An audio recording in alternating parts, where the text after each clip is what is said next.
videolõunatund Nõmme raadios. Ja tere maailm, ongi lõunatund Nõmme raadios. Segipaisatud saadete järjekord jätkub nii nagu jätkub meie püha sõda tänu kõikidele toetajatele ja muidugi kui täituks, no ma ei saa öelda, lapsepõlve unistused kohe kõik, kes vaatavad, kõik natuke toetavad, siis oleks mustast august väljas, aga ei ole üheski pühakirjas öeldud, et Nõmme raadio peab mustast august ka välja pääsema. No on kohe niimoodi, täna siis, nagu võib arvata, oletada ja nagu vanemad inimesed ka teavad, stuudios ei keegi muu kui herr doktor Viktor Vassiljev ja avaküsimus võiks olla selline laiem. Kas tehisintellekt saab loomuliku lolluse, loodusliku loomuliku lolluse vastu? Tere, head raadiokuulajad ja videoklippide vaatajad. Ei saa loomuliku lolluse vastu, see tehisintellekt, ta on tegelikult tööriist. Samasugune nagu labidas või haamer, eks ole, tunduvalt keerulisem, seda küll, jah. No traktor või kombain, eks ole, on ka tööriist, aga juhib seda ikkagi inimene, kui inimene on piisavalt loll, siis ta paneb traktori, kombaini, teerulli, tanki, ükskõik mis lollust tegema ja ka tehisintellekti, kui ikkagi tema operaator on piisavalt loll, võib ta panna ka lollust tegema. Vaat ongi selline jama meil. Eile ma üritasin seda probleemi niipidi ja teistpidi läbi närida. No, kes olen mina suurte küsimuste vahel, aga mingi panuse sain muidugi anda. Tegelikult kaudse tuletisega ma jõudsin nii kaugele, et iseseisvad ja tugevad naised ei ole mitte kiitus naistele, vaid häbi meestele. Sest kui naine võtab enda kanda tugeva vägeva mehe koorma, siis ta jätab ju maha naise suuruse tühja koha. Kuigi tundub, et mitmed mehed on umbes sellega toime tulnudki, et on jätnud enam-vähem, et mehe suuruse tühja koha maha ja on nüüd nii peened poisid oma just selle looduslikuga, mida ma kirjeldasin, sest domineerima hakkab see, mida sai prõmmitud kunagi armastavale emale. Mina tahan nii paljudel juhtudel, mitmetel juhtudel ka poepõrandale siruli visatud ja kriisatud üle ruumi, mida ma olen ise näinud. Vaata, see on meie tänane olukord ja kuigi me oleme suti vanad, et seda niimoodi näppida, kiruda, kiita, ikkagi me oleme suti süüdlased. Ei, meie oleme alati süüdlased, sest inimene oma paradiisi ja oma põrgu loob endale ise maa peal. Nii see kannatab või see naudib oma asi, kuidas keegi. Aga jah, hukka see maailm ükskord läheb, aga selleks, et ta läheks hukka, tuleb sooritada piisavalt lollusi, eks neid ka tehakse. Aga teisest küljest soorollid, mehe ja naise rollid, nad soorollid, sotsiaalsed rollid, tänapäeval on see värk natuke segane, eks ole, et tahetakse nagu võrdõiguslikkust. Kui me tahame, et oleksidki absoluutselt võrdõiguslikud kaks sugu, tegelikult vähemalt 3, aga tegelikult kui igasugu transad juurde lugeda, siis 5, võib-olla isegi rohkem sugusid. Et nad oleksid kõik absoluutselt võrdsed, neil peaks ka geneetiline, bioloogiline roll olema üks ja sama. Ja kui me tahame, et valimisnimekirjades oleks naisi sama palju kui mehi, aga tegelikult nende... Need puhtalt jonni võrdõiguslikkuse pärast. Aga tegelikult need naised, keda on natuke vähem valimisnimekirjades, aga nende seas tunduvalt suurem protsent on kõrgharidusega jällegi. Aga vähese haridusega mehi on rohkem. Kuid selleks, et oleks täielik võrdõiguslikkus, on vaja ühte pisikest asja, mis on siiamaani veel puudu. Mehed hakkabku sünnitama. Vot kui mehed hakkavad sünnitama, siis mina toetan 2 käega absoluutselt võrdõiguslikkust, kõik on võrdsed. Vaata, siin on nüüd niimoodi, et need mehed võivad hakata sünnitama küll. Seda probleemi käsitleti juba Monty Pythoni filmides, aga sul on see õigus, tähendab sa võid ja tähendab... Ma nõuan seda õigust. Ja nüüd on nii, et kui tekib juriidiliselt korrektne lapsendamine tingimustes, kus laps ei ole füüsiliselt veel naisest välja pääsenud, siis on see ju mehe laps ja mees on ta sünnitanud. Usu mind, kui saab hea advokaadi, see tõestatakse kärina-mürinaga ära ja ma usun sellesse. Miks? Sest kui hakati läbi viima õhukitarri mängimise maailma meistrivõistlusi, tehti nii ja vääneldi, siis ma mõtlesin, et no ma ikka arvasin natuke, et see on mingisugune on valge huumor, on must huumor, aga siis see on see 3. soost huumor. Aga järgmine etapp oli hobbyhorsing. Kepphobusega joostakse, hüpatakse, näidatakse oma säärejooksu või ma ei tea, ma ei ole spetsialist, aga ma olen näinud, kuidas nad hirmsa kiirusega üle tõkete hüppavad. Selle peale ma mõtlesin, et ikka parem, kui et nad lihtsalt jooks ja laaberdaks. Las hüppavad, see on füüsiline koormus, see nõuab tasakaalu, see nõuab rühti ja nii edasi. No isegi inimkehale mõjub kaunikesti aristokraatselt. Aga kui nüüd tuli välja, et on võistlused olematu koera jalutamises, nöör käes või noh, see koera jalutusrihm, kaelarihm seal otsas ja siis kõnnitakse postide vahel ja kiidetakse seda olematust ja nii edasi. Ma ei tee nalja, see on olemas. Ma panen lingi ka, kurat, võtaks saate juurde. No hea küll, kepikõnnist. See võis tunduda veider, aga kuna mul teatav kogemus kuskilt varasest ajast oli, siis ma teadsin, et see on füüsiline ja see on hea, see on omaette sport ja selles võiks isegi võistelda, ausõna, sest oi, see võtab käed läbi ja muud kohad ka. Aga nüüd, Viktor, näiteks sind ma ei kujuta mingil juhul ette oma olematu koera, olematut sitta, olematu kilekoti sisse kogumas. Jah, no vaata, ma olen laiskiimene, ma ei hakka mõttetut asja tegema. Aga tegelikult kepphobusega kargamine, no mis ta siis halvem on, kui igasugune riistvõimlemine, olgu lintide, ma ei tea, lipukeste või rõngastega. Samasugune mõttetu asi, aga sport ta on. Miks mitte? Kuid mitte sellest ma ei tahtnud rääkida, vaid jällegi ma tulen tagasi meeste ja naiste juurde. Naised tahavad teha karjääri, eks ole, lükkavad sünnituse muudkogu edasi, nii kaua kui on 40 aastat täis, eks ole, siis on probleemid itte saamisega, siis on lastetud pered, lastetud naised, tuleb lapsed kuskil odavatest riikidest sisse osta.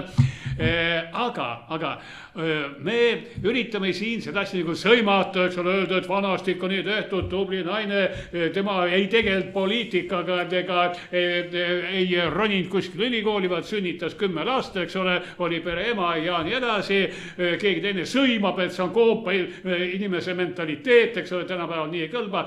Loodus reguleerib end ise, seda inimsugu on meie pisikese planeedi peale tekkinud tunduvalt rohkem, kui see planeet suudab ära kanda ja millessegi peab see inimsoo juurde kasv ära hääbuma mingisuguse mehhanismiga. Ja vot see mehhanism ongi emantsipatsioon, naisõiguslus, et naised vähem sünnitaksid ja tegeleksid asendustegevusega, haridusega, poliitikaga, meeste õpetamisega, meeste kantseldamisega, meeste kontrollimisega, meeste ahistamistega, meeste kohtade ülevõtmisega ja sünnitavad vähem. Nii see inimkond tasapisi hääbuma hakkab, nii kaua, kuni jääbki järele kuskil 500 miljardit, mis oleks väga mõnus. Inimesed saaksid elada siis üksteisest nii kaugel, et naabrimeest ei näe. Karjuda võib-olla kuuleb, aga ei näe, mis ta teeb. Viktor, selle asja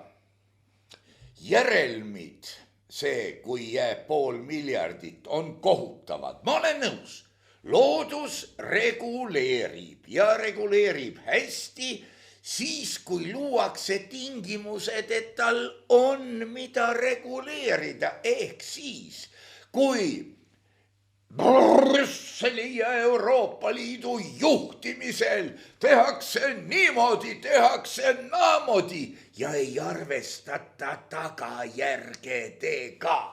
Praegu on sama pull, mis 200 aastat tagasi oli Londoni linnas, et kole palju inimesi trügis sinna kokku. Põlluharijaid jäi vähemaks, põllud said suuremaks, massinat vaja ja siis tulid massina purustajad, see kuradi masin hakkas midagi tegema linnas ka. Ühesõnaga, linnastumine. Emantsipatsioon, palun, võib kasutada küll seda sõna. See rikkus ära loodusliku tasakaalu ja me ei saa kõike lugeda põhjuseks. Me saame põhjendada igasuguseid lollusi igasuguste lollustega. Täpselt nii nagu vabalt võin küsida ja küsin ka. Isamaa, püha kurvivaim, eks ole, patriotism, mis see on?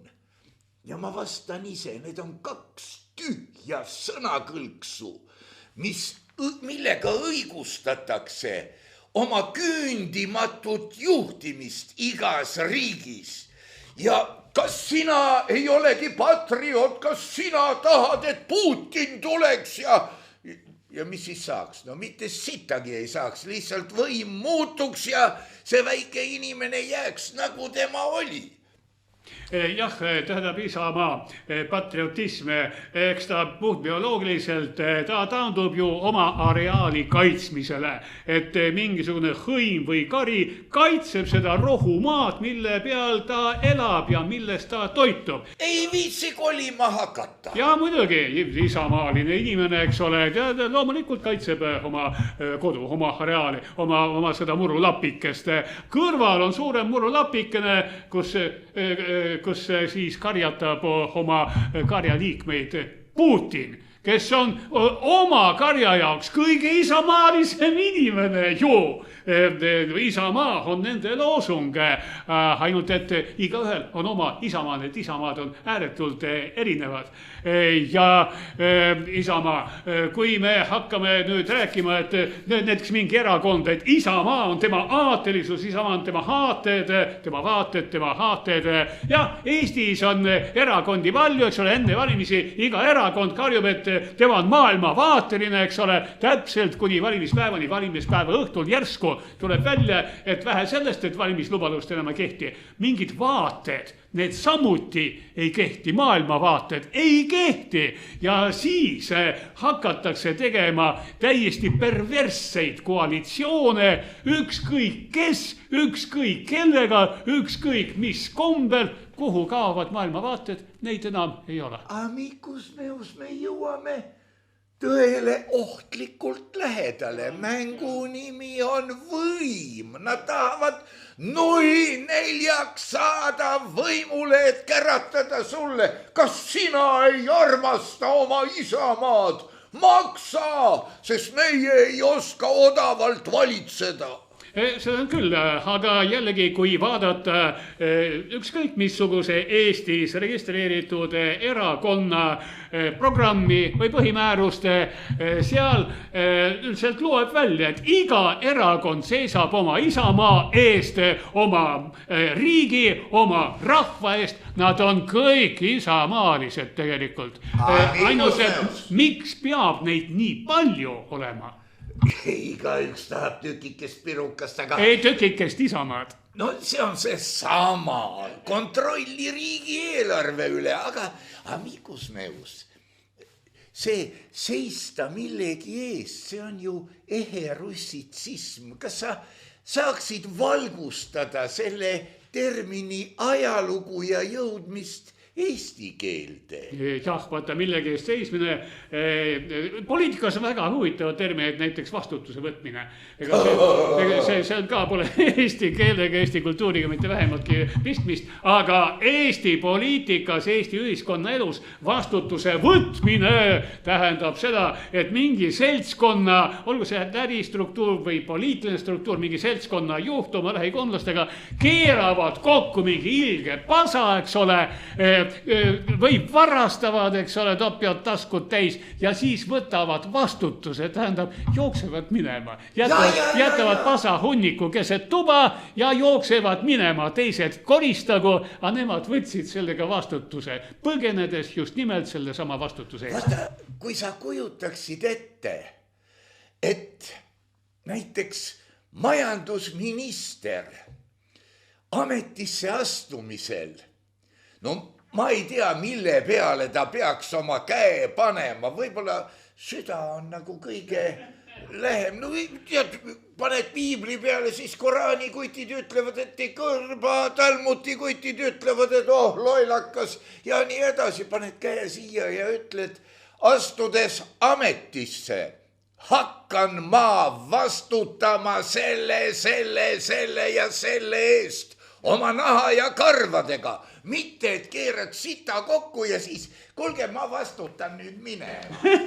Jah, nii ta paraku toimub, jah, ja me oleme seda küll ja küll näinud, et mingi struktuurijuht võtab selle vastutuse, tähendab, jookseb minema siis sellel hetkel, kui pole enam midagi võtta, kui pole midagi varastada või kui asi puudutab erakonda, pole enam lootustki kuskile võimalusele, kõik on otsas lihtsalt. Ja siis ta ütleb, okei, ma enam ei taha seda poliitilist struktuuri, äristruktuuri, mida iganes, ma nüüd võtan vastutuse ja.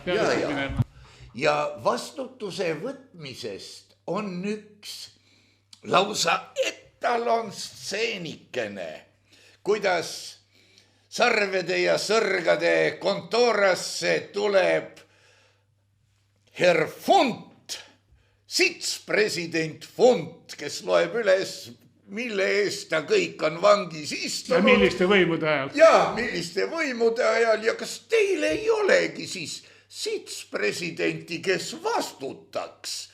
No vaat niimoodi. Aga on küll nii suurtes äristruktuurides, olgu tegemist, ma ei tea, selle Nordicu lennufirmaga või partei, kus partei juht võtab vastutust nii-öelda ja pannakse keegi teine seda erakonda juhtima. See ongi sits esimees ehk tähendab see, kes võib-olla läheb istuma, jah. Ei lähe istuma. No päris istuma ei lähe, jah, aga tema siis jääbki seda pasahunnikut menetlema. Vaata, siin on veel üks kihvt nüanss. Ja see on näiteks see Air Baltic, mis pidavat olema ka rahvuslik lennufirma. Mitte keegi kurat ei tea, mis rahvafirma see Air Baltic on, kus see Baltic üldse asub ja nii edasi. Meil võib ju olla, no minu pärast olgu ta Nordica, mis on rahvuslik ja ükskõik kuhu ta maandub, kõik kohe guugeldavad, sa tont, kui vägevad ja toredad on eestlased. No mitte sittagi, need nimetused ei ütle mitte midagi, küll aga on need mõlemad kenad tõmbekeskused, kuhu saaks mahutada kogu riigieelarve täie ja mitte ei usugi ei jääks alles ja kuhu see läheb, see on ju, kurat, see on organiseeritud kuritegevus. Jah, kusjuures nii-öelda juhtimiskeskusega sugugi mitte Eestis, vaid kuskil mujal, sellepärast et kasum, see läheb firmade kaudu, mis on seal küljes, kui managementifirmad, kui mingite asjade korraldamine ja nende kaudu lähebki kuskile välismaale. No sulle ütleb ju midagi nimi Jevgeni Švarts ja tema draakon, kus eesel ütleb, et no ta ütleb tõsi seda liha kohta, aga meie võiksime parafraseerida, et raha on kaup, see pannakse vankri peale ja aga no mis parata, raha liigub sinna, kus tal odavam liikuda on, eks ole, kus seal leitakse väidetavalt mõistlikumat kasutamist. See ongi ühendatud anumate süsteem ja kui sina ei mõista hoida nivood oma nigelas ja pisikeses anumas, siis loomulikult see raha läheb mujale. Sinu anumas võib olla silepind ja näiliselt ühendatud anumad, kuna varastatakse ju välja. Aga süsteemi huvides on, et sinu anum saaks tühjaks, siis saab no näiteks praegu Euroopa Liidus tuleb, sellel on imelik nimi ETS2. Tahetakse 2027. aasta 1. jaanuarist väänata igale ühele isiklik süsinikumaks, kaelamaja, auto, kurat teab, mille kaudu see on topeltmaksustamine, tahad või ei taha, kui sa kõik oma aktsiisid ja saasted maksad auto pealt ära, siis öeldakse, et ei, sa ju sõidad sellega, leitakse mingid kuradi põhjendused ja no väidetavalt peaks iga leibkond, kus on, elavad majas ja auto on ka, kaotama aastas ikka 4-kohalise summa, millest ma järeldan ühte. Ka Euroopa Liidul on raha läbi. Jah, raha on läbi igal pool, sellepärast, et kogu maailm elab võlgu. No emiteeritakse ju raha võlana. Võlana just täpselt nii ta ongi, jah. Ja see võlg liigub kuskile, kõik on kõigile võlgu, riigid on võlgu Maailmapangale, pangad on üks teisele võlgu, inimesed on palkadele võlgu ja kõik võlad kokku, no oli ju kuskil see maailma võlakell, mis tiksus, eks ole, et kogu maailma võlad kokku arvata, nad ületavad tunduvalt kogu maailma tööstustoodangu. Sul on vanad andmed. Ja, mis on uued? Lugesin just eile, et hakkab lähenema kogu maailma tööstustoodangule, samas kui ma ise teadsin, et peaks ületama 4-kordselt juba. Just, ja. Kuule, aga metoodika, ja hea raamatupidaja käes on see käkitegu ära korraldada, eks ole, et bilanss on positiivne. Nii et tegelikult see õnnetu planeet on kellelegi võlgu kõvasti rohkem kui selle planeedi enda väärtus. Nii et tegelikult planeet on omadega pankrotis ja seaduse järgi peaks talle mingi ärikeeld peale panema ja võla usaldajate nõuete katmiseks selle planeedikese maha müüma. Ma ainult tahaks väga teada, kes on võimalik ostja. Viktor, ma lugesin mõne päeva eest. See oli üks lause teiseteemalisest jutust, et teadlased otsustasid, et Pluto ei ole enam planeet. Aga ära ta ei kadunud. Pluto pani vist pankrotti. Teine asi muidugi, kui me siin praegu, see on poliitiline küsimus, ütleme, et Venemaa on kokku kukkunud, Venemaad pole olemas. Ta kurat ei ole ära kadunud, tema suurust tühja kohta ei ole tekkinud ja kardetavasti ei tekigi. jah, seda küll, aga juriidiliselt annab korraldada ja põhjendada no absoluutselt mida iganes, kogu maakera võlad annabki kantida Plutole, eks ole, luua Pluto pinnal mingisugune, ütleme, osaühing, eks ole. No Pluto käendas. Ja muidugi, ja kõik, Pluto käendas, eks ole, kõik läheb Plutole, oleme täitsa vabad ja Venemaa kohta me tegelikult võib täiesti võtta mingisuguse seaduse või otsuse, et Venemaad ei ole olemas kõike ja teeme niimoodi, et ärme üldse vaata sinna poole, keerame Venemaale selja ja siis teda ei ole olemas. Jaa, aga siis me vaatame teiselt poolt. ja Putin vaatab meile igalt poolt vastu. Nii ta on paraku, jah. Üks siukene küsimus veel, mis jäi natukene meie saate alguse poole, aga sa ütled, et naised tahavad teha karjääri, kõrgharidust, lükkavad lapse saamist edasi ja kujuta endale ette meest, kes on mingisugune mingi eripede ja ütleb, et ei, ma kuni 40. eluaastani, siis ma hakkan meheks ja siis ma soetan lapsed ja võtan naise ja noh. Noh, ja nii nad välja surid. Nagu öeldakse dinosauruste kohta. Kes teab, aga igal juhul võtame mingi teise bioloogilise liigi, eks ole, ma ei tea, kas rumalama või targema, võtame kas ümarmudila. No see on siuke kala. Et tuleb ümarmudil, ta ongi võõrliik, eks ole, tuleb kuskile veekogusse elama, ta hävitab seal kõik ära, sööb seal kõik ära, eks ole, ja kõik tal pole enam millestki toituma ja siis need ümarmudilad enam ei paljune. Nad enam ei paljune. No sama on ju kupidega, levistes reticulatus või poetsiilia reticulatus. Neid saab olla liitri kohta vist 20 tükki. Või kuidas see oli ja elus sünnitajad muide. Ja söövad kõik oma liigsed järeltulijad ära lihtsalt. No aga mis see meilgi on, pank sööb, eks ole, hulgiviisi inimesi, aga naaber käib naabriga kohut, eks ole, et mingi varandus temalt üle lüüa, üksteise söömine ongi. Öeldage, mida ütleb vana sõna, mis on eestlase lemmiktoit, muuseas norrakatel on väga hää vana sõna, et norraka lemmiksöök on teine norrakas.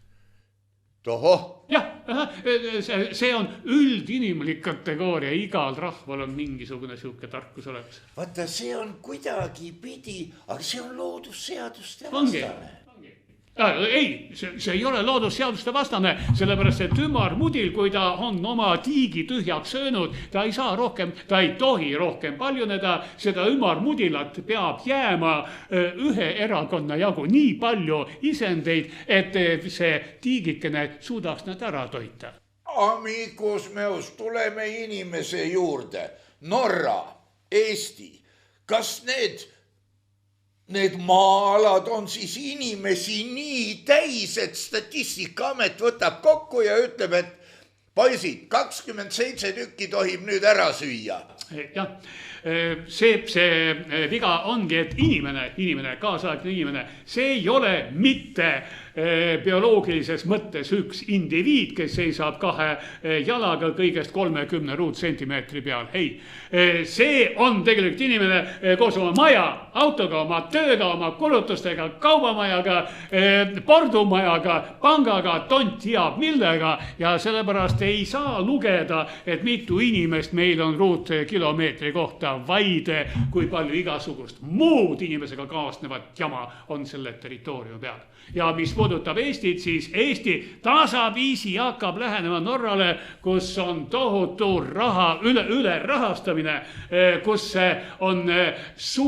on väga kõrged hinnad, eks ole, samas väga kõrged palgad, hinnad tõusevad, palgad tõusevad, need samuti hinnad tõusevad, palgad tõusevad, aga samas rahaühiku ostuhind ta ei suurene või isegi langeb, näiteks lätlastel, kus on palgad odavamad, hinnad odavamad, nendel on rahaühiku ostuhind, ostujõud suurem kui Eestis, nii et lätlane elab tegelikult jõukamalt või mõistlikumalt. Head vaatajad, head kuulajad, otsige nüüd üles õilisteos Jänki kuningas Arturi õukonnas, Mark Twaini oma, seal on see asi puust ja punaseks ette tehtud ja Mark Twain kuradi kaval vanamees oli. Just nii, et see lugejasse nagu ei puutu. Lugeja saab imetleda, küll on ikka lollid inimesed, ei saa sellest aru ja ta ei saa aru, et tema eraelus on täpselt samamoodi. Numbrite suurus, see on edu areng, aga et selle, no me ju teame ka näiteid, kus Päts leiba maksis mitu triljonit kuskil Aafrika maal. Ei, mitte Afrikas, kuule neid aegu on olnud Saksamaad sa pead silmas. Saksamaal 30ndate aastate alguses, siis kuule, aga Itaalias oli kuskil 60ndate aastate alguses hinnad olid miljonites liirides, Poolas 70ndatel miljonid zlotid, eks ole, kui turistide tehti julmalt külma, et joonistati hinnad hästi pisikeste numbritega ja oli seal taga 8-0 või 10-0, mitte keegi ei saanud aru, 100-kordselt peteti hindadega. Sellepärast, et turistil no tõesti tema ei oskanud suurt vahet teha, kas ta maksab särgi eest 10 miljonit zlotti või 100 miljonit zlotti. No jaa, lihtsurelik ei tea ju neid nulle kokku rehkendadagi. Ja siin me siis nüüd olemegi. Ja siin me nüüd oleme, aga samasugune devalvatsioon toimub inimese endaga. Mida rohkem on inimesi planeedi peal, seda väärtusetum on iga isend omaette. Seda kindlasti ja selleks on vaja sõdasid, et noored poisid hukka saaksid, ei sigiks, ei peaks ka eraelus turakaks pederestiks hakkama või umbes niimoodi, sest rakendust ei ole, tööd ei ole, teha ei ole mitte midagi. Sa ise oled ju öelnud, et ei tohi ametnikke lahti lasta. Ametnikke pidavat meil olema umbes 200 miljonit riigi peale. Et kui need kõik tänavale tulevad, siis läheb asi eriti hulluks. Tänavale tulevad selles mõttes, et nad on ju 9-5 muidu oma selles kontoras kinni, aga siis nad ei pea sinna minema. Ja siis, kui tulevad veel need, mis termin see oli, see olemasolemise palk või midagi taolist, saavad raha ka teha, ei oska mitte midagi, no millega ennast lõbustada, tahaks ju ka olla see samune isiksus. Vaat ametnikud, see on nii-öelda jäämäe, veepealne osa, mida me näeme, me ei näe teisi asja. Aga ametnikud kõik lahti lasta, järgmine päev on nad kõik töötukassas ja ülejärgmine päev on töötukassa tühi. Kõik, nad tõmbavad seal kõik välja. Aga see probleem ka lahendatud. Jah, loomulikult ametnikud, aga kõik ülejäänud inimesed, kes käivad tehases, teevad midagi, toodavad, midagi müüvad, vahendavad, nii edasi.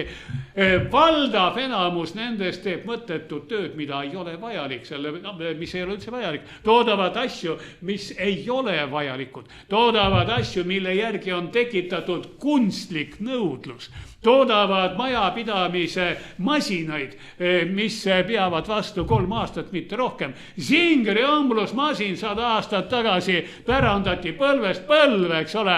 Tänapäevane kallis õmblusmasin, elektroonika ja ma ei tea, mis värkidega 3 aastat ongi kõik, pead ostma järgmise.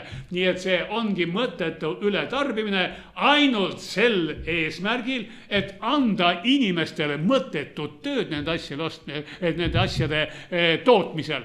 Et anda inimestele mõttetut raha, et nad saaksid need asju osta ja tootmiste elus hoida. Et kindlustada mõttetu töö tegijatele mõttetu palk, mille eest nad elavad oma mõttetut elu järjest paljunedes ja paljunedes. Aga milles on asja mõte? Asja mõtet ei olegi, asja mõte on selles, et vaata, nii palju kui mina aru saan, meile paljudele, mitmetele tuttav termin kõigepealt 10 käsku, võib-olla mõni on need koguni läbi lugenud, ma usun, et neid inimesi on piisavalt. Seal oli tegeletud inimese ja inimeseks olemise kindlustamisega. seda ei tohi teha, kui sa aru ei saa, me lööme su maha.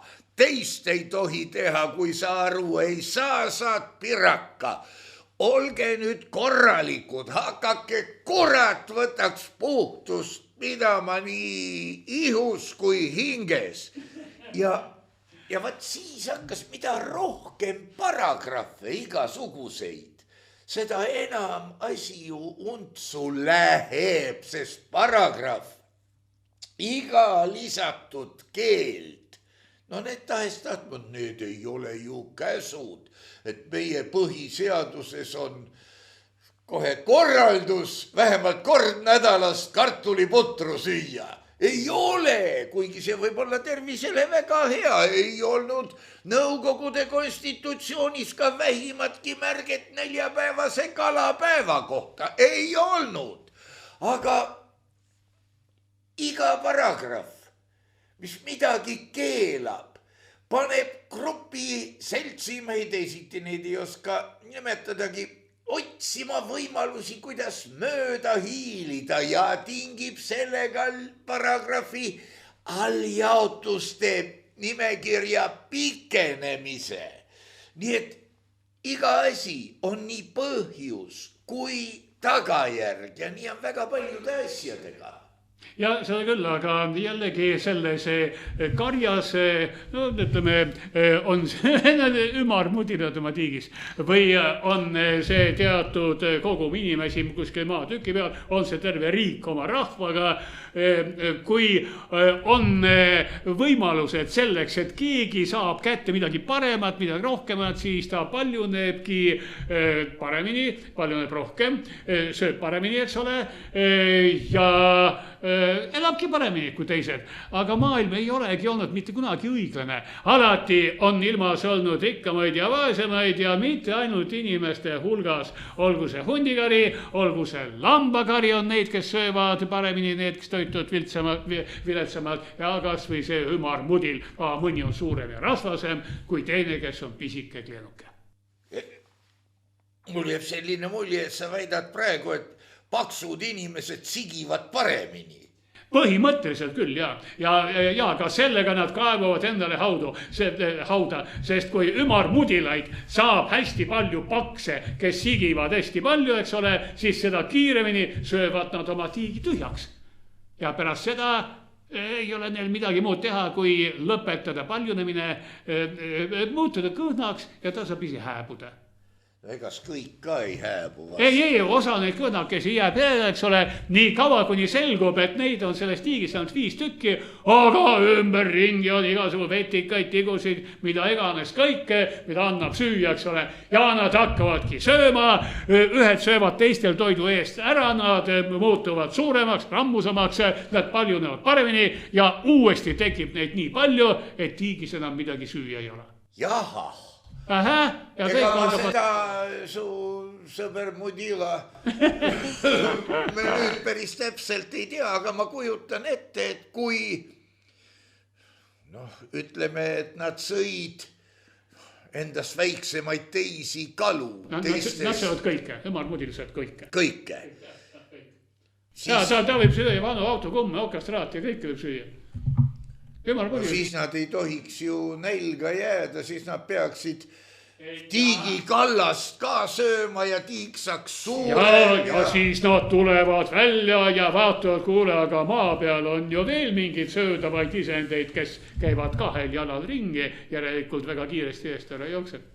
Ja siis toimub liikide arenemine, me oleme bioloogiaraamatust näinud, kuidas ümarmudin 4 jala peal tuleb veest välja, eks ole, omandab nagu mingi sisiliku välimuse ja niimoodi see asi areneb. Ma just tahtsin viidatagi, et siin sisaldub see, et ümarmudil areneb stegokefaaliks. Ja. Aga kõik... Ja omnivoor on ta nagunii. Ja, aga kõik lõpeb tema jaoks väga halvasti, sellepärast, et kui ta on jõudnud areneda juba primaadiks, eks ole, no sinna oleks võinud pidama jääda, aga milleks ta ronis puu otsast alla, eks ole, mõtles välja ühiskonna, poliitika, majandusliku arengu, pangasüsteemi ja edasi seda hukka viibki. Ma kardan, et siin on mingisuguse muud jamad mängus, aga lihtsalt kuna nii pikka aega on just sellist ajalugu ja sellist bioloogiat, füsioloogiat ja kõike muud õpetatud, siis kes see kurat viisib neid õpikuid ümber teha, kuigi tegijaid võib-olla oleks, aga siis tekiksid ju konfliktid, kui sina tead ühtemoodi, mina tean teistmoodi, siis me hakkaksime ju omasuguseid koguma, et saaks teisele poolele kitli peale anda. Ei, seda küll, aga vaata paraku nii ongi ju, et erinevad põlvkonnad mäletavad erinevat ajalugu, ainult mõned joostes nii-öelda massidega kaasa, nad suruvad need mälestused oma ajudes nagu alla, nad ütlevad, ja ma ei mäleta, ei olnud mitte midagi, eks ole,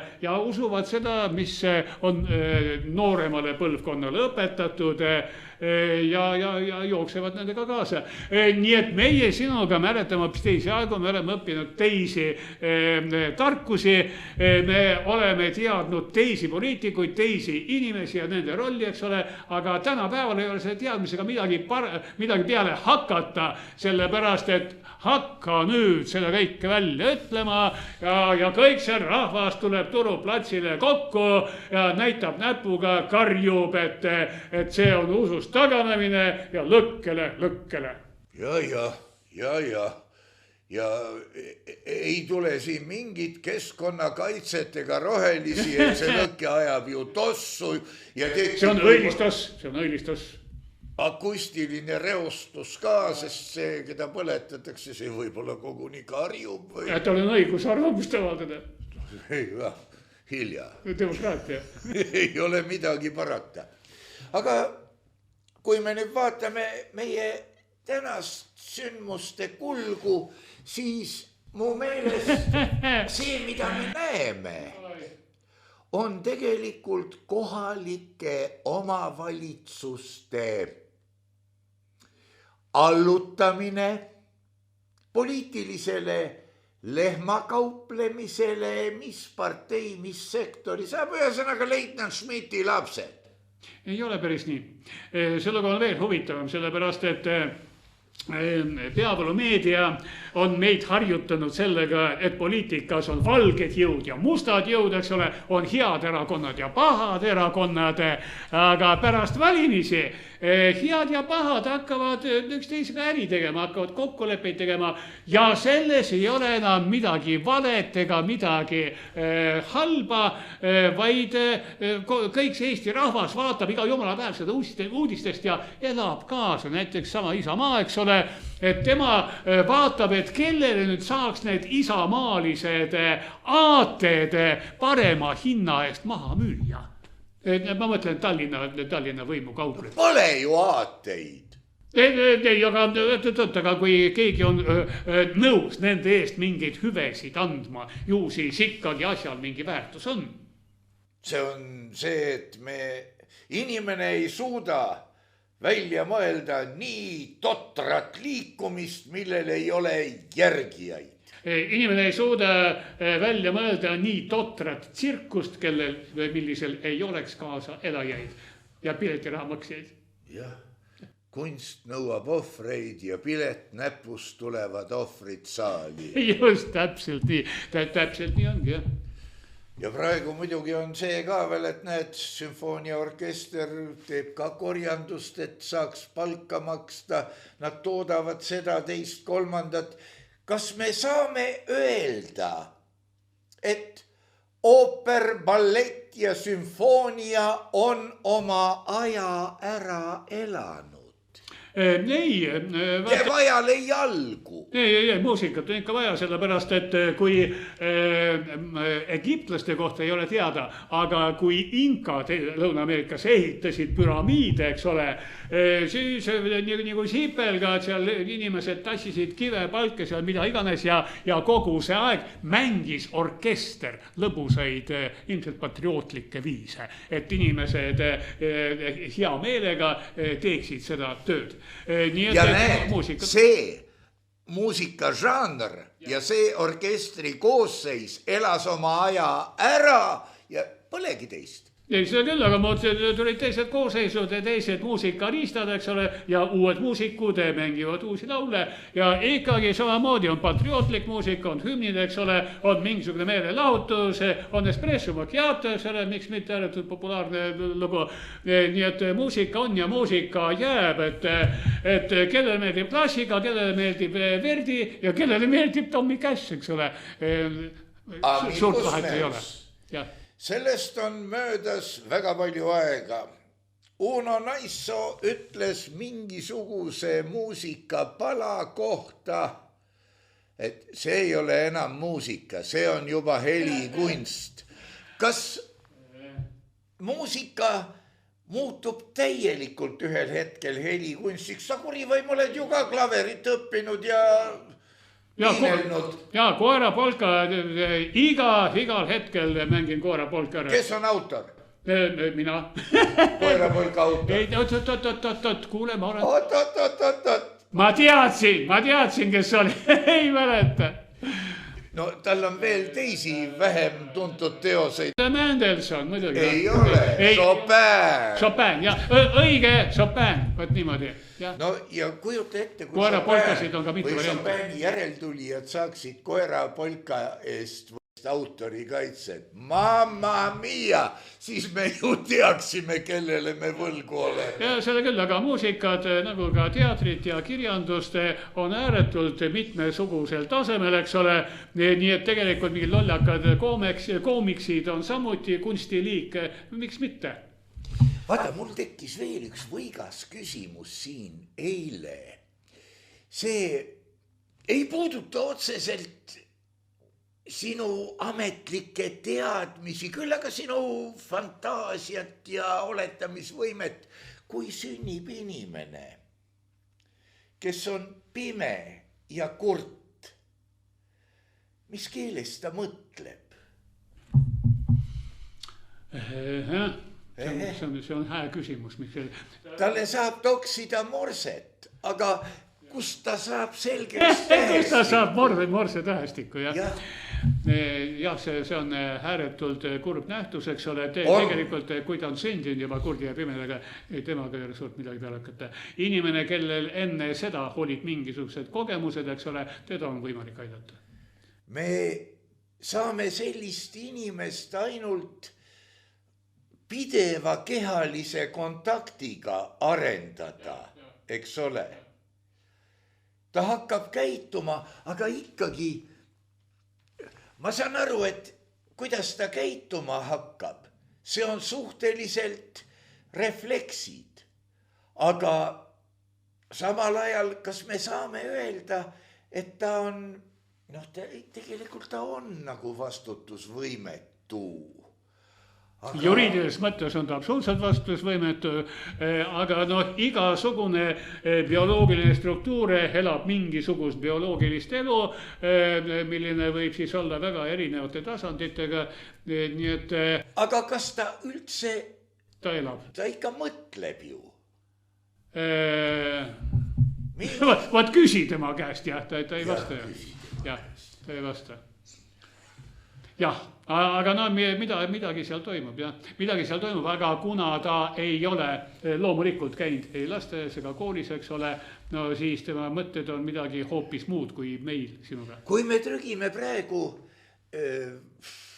Freudi, isegi mitte parem Jungi loomingusse, seda peab nimetama vist ikkagi loominguks, siis seal me näeme, et tema metoodika seostab inimese, nii-öelda verbaalse mõtlemise kujunditega, millise kujundi üks või teine info sinus loob. Vaata, need kujundid, tegelikult inimene mõtleb ise need kujundid endale välja, sest tegelikult see nii-öelda mõttetegevus. Need on elektromagnetilised impulsid, mis liiguvad ajus ringi. Nii et see on täpselt samamoodi nagu teie see kunstintellekt, eks ole, nagu arvuti, mis räägib sinuga eesti keelt või hiina keelt või inglise keelt. Tegelikult see arvuti ühti ühtegi keelt sinuga ei räägi, et temal jooksevad seal ringi ainult ühed ja nullid. Ja kusjuures tegelikult ei ole nad isegi mitte ühed ja nullid, vaid elektromagneetilised impulsid. Niimoodi ta on. Ja muidugi, ma üleeile lugesin öisel ajal artiklit, kus tead nagu kass peegli tagant otsib ennast, käsitletakse seda, et tehisaru saab ajada lolliks, kui sa talle pidevalt söödad ette vale infot. Ja no tead, see on ikka niisugune avastus, et sa häälitsesid praegu jumala õigesti. See on püha naiivsus, eks ole. Samamoodi võib väita, et näiteks kirve võib ajada lolliks, eks ole, ja kirves lööb naabrimehe maha. No jah. Et ta võib ja naabrimehe maha lüüa, aga selleks sa pead selle kirve kätte võtma ja selle kuriteo ise ära toimetama. Aga paned sa tähele, siin see seltskond või see tegelane, kes selle uudisega välja tuleb, selle revolutsioonilise mõttejadaga. Ta ju on pidanud tehisaru jumalikuks, lõplikuks tarkuseks. Jah, see ei ole mitte mingi tarkuse ja ta ei ole ka mitte lollus. Tehisaru pole mitte midagi muud kui tohutult kiire arvutamismassin. Arvutamismasin, lihtsalt tohutu kiire. No ja sina ise oled kogu info talle andnud. Ja tal on täiesti ükskõik, kas sa kärvad tema info peale või saad õnnelikuks. Ja teda ei koti. Ja kummalisel kombel ei ole ma kuulnud ka, et ta oleks aidanud kellelgi loteriiga võita. Aga võiks ja. Võiks, kui ta on, no mõned vähemalt usuvad, aga see on sama hea, kui uskuda sinu sõbra selle makaronimonstri kõikvõimsusse.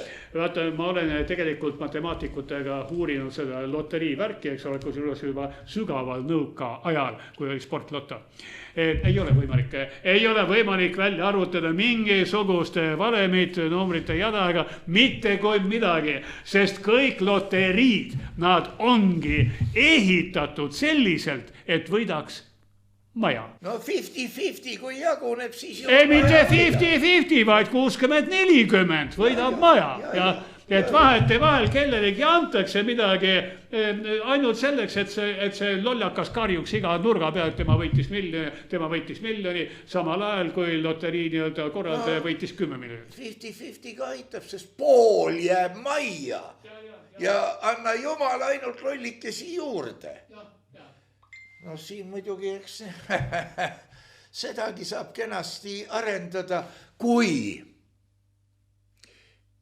võib-olla see on revolutsiooniline mõte, võib-olla see on tõepoolest kuskilt 9. tasandilt pandi mulle pähe see mõte, kui inimene kahtleb e-valimise aususes. Miks kurat ta usub e-loterii aususse? Jällegi, e-valimine, see on kõigest riist. See on riist. Nii et seda võib kasutada nii või naa ja kui keegi mingisuguse riistapuuga tahab oma naabrimeest petta, siis ta leiab selle viisi, leiab selle võimaluse. See on see rahvuslik ütlemine klassikutelt muide, et oleks vaid till, küll tõmbajaid. Vaat, just jah. Niimoodi ta on, muidugi see e-valimise puhul ka loeme uuesti üle, vaatame neid andmeid. Aga tegelikult mida on vaja? On vaja, ütleme, kokku saadi 1 000 000 häält. Ma esitan abstraktse näite. Need hääled jagunesid 80% siia, 20% siia. Kas meil on vaja üle lugeda seda? Ei. Meil on vaja veenduda, et silte ära ei vahetatud. Kõik. Tegelikult kogu see poliitiline jama, kõik need valimised, see on sama mõttekas asi nagu maailmavõistluse teivas hüppes.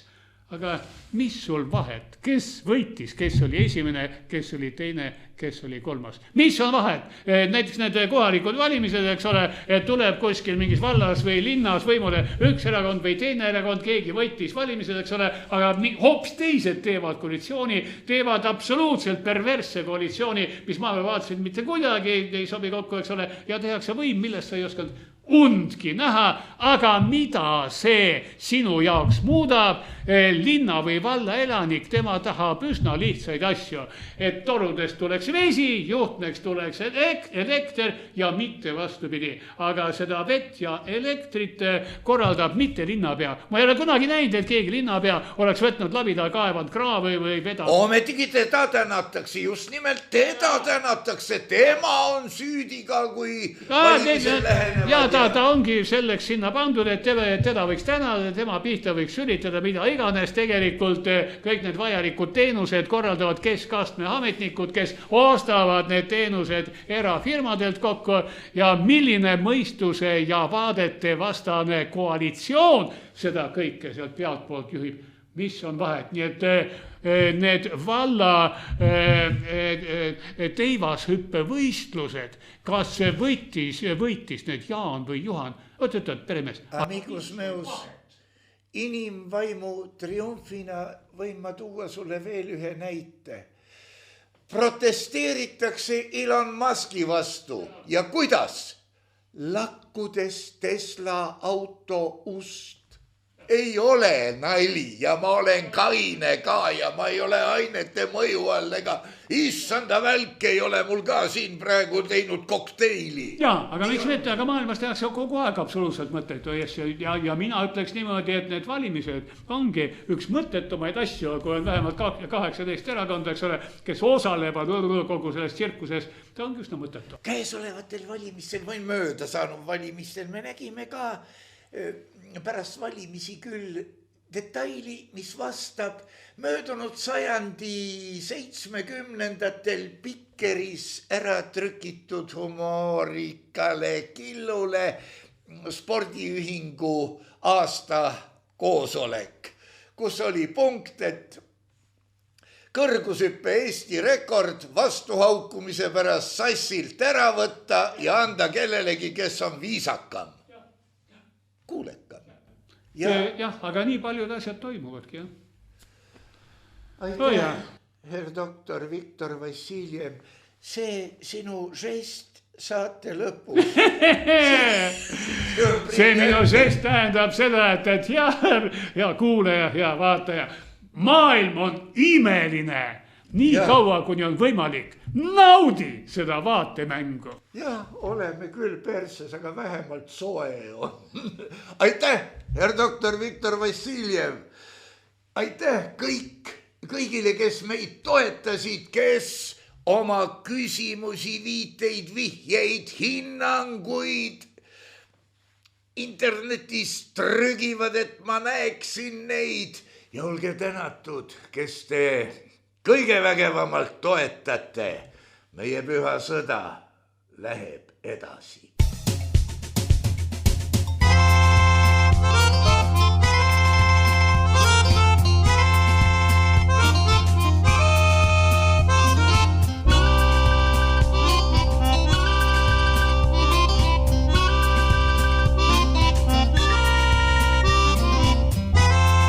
Saade on salvestatud 2025.